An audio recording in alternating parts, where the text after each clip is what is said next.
Why don't you take a look at each other for a second? Just stare. I want you to just look at each other. Would you look around a little bit? Here, I want you to see what I see. Here's what I see. You guys look good. You look good. You're looking good. When I see you from the outside, I see you're dressed nicely.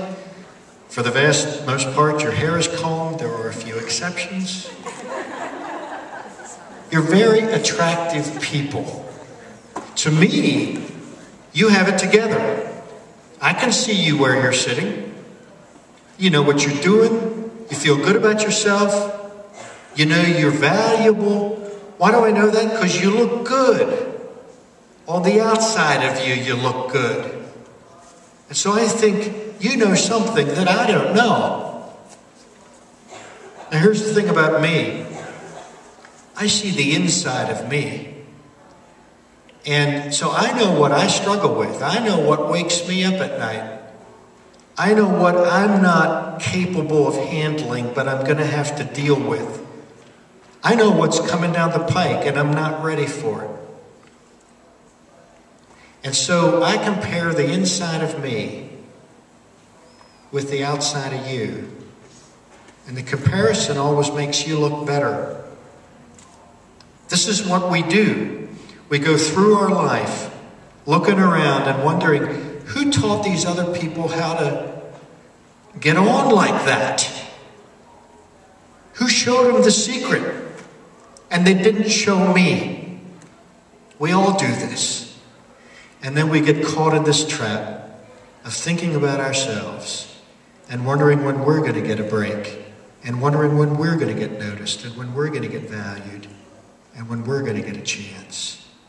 And it's tragic, because everywhere we look, we're staring into the faces of people who are wondering the very same thing. The secret to break through this is to understand that this is our common condition,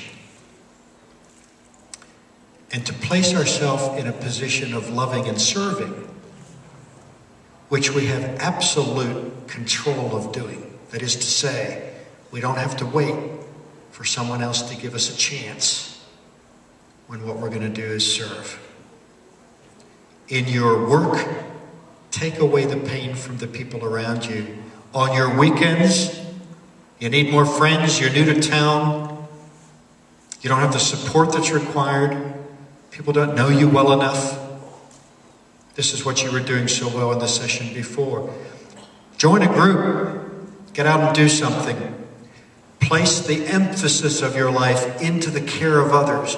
And paradoxically, when you see to the well-being of others, your well-being is secure. There's an ancient writing in an ancient text in which a people who were not living in circumstances that they wanted for themselves were told, seek the peace and the welfare of that city where you are exiles. Seek its peace, because in its peace you will find your peace. The call to love and serve touches us at the deepest place of our humanity.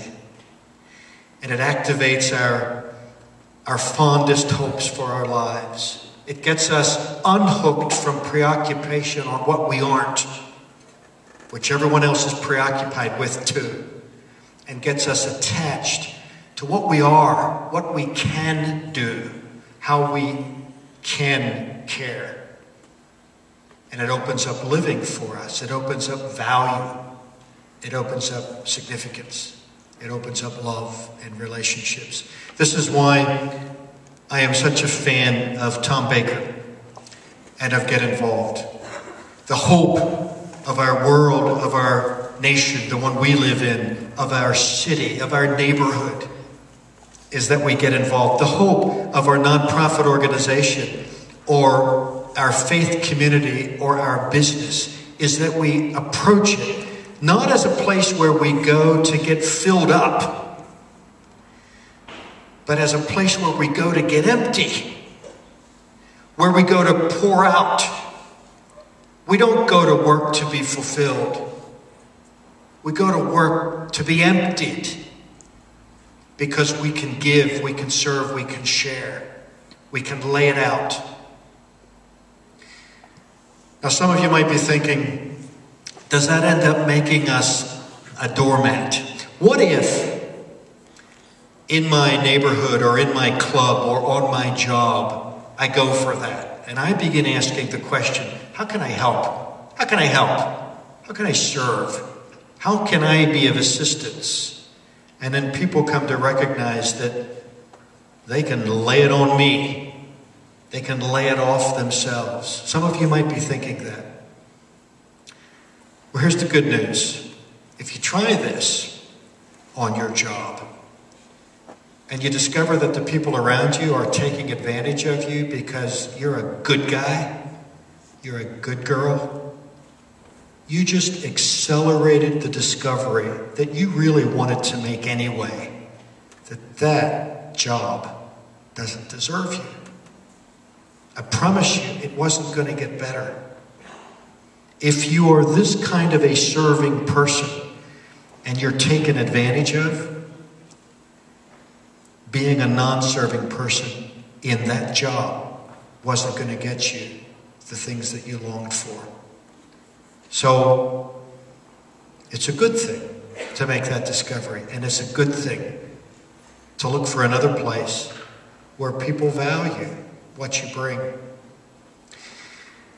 The thing I most want to encourage you to do, let's call these encouragements to experiment with serving, is while you're experimenting with serving, while you're experimenting in daily ways, in ordinary circumstances, in your living situations, in your working situations, in your playing situations, while you're experimenting with serving, keep your eyes open for the people who gravitate toward you because they love to serve too, because they love people who serve because they are also serving people, and then grab a hold of them. They're your true friends. They're the community you're longing to find yourself with and to be found by, and the surest path from where you are to where you want to be is to get involved. Thank you very much. Hey, let's give it up for John Stahl-Wert. Thank you, John. Great job. Thank you very much.